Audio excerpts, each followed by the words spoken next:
the last tutorial we learnt that how to make simple table view.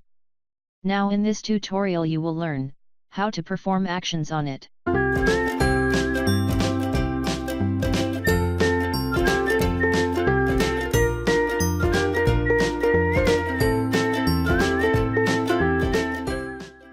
Right did select row it, you will see the function and write it. In this function you can perform anything when user will click on it.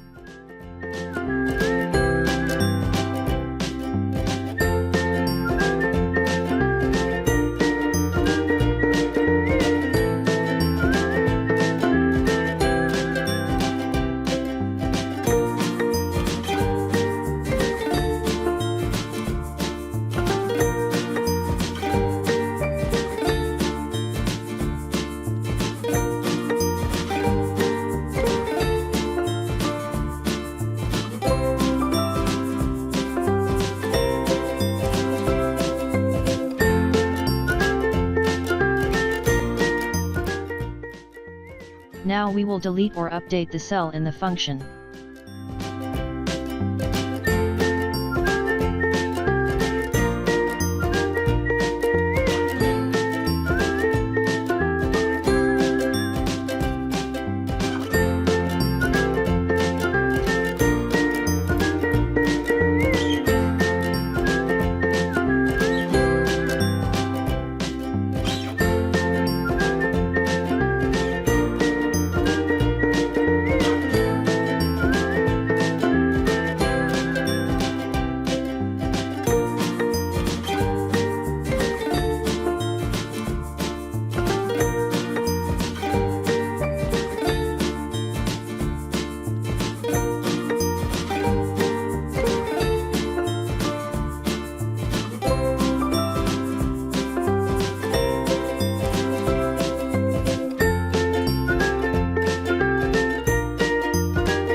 Here you can see we can delete it and update it as well.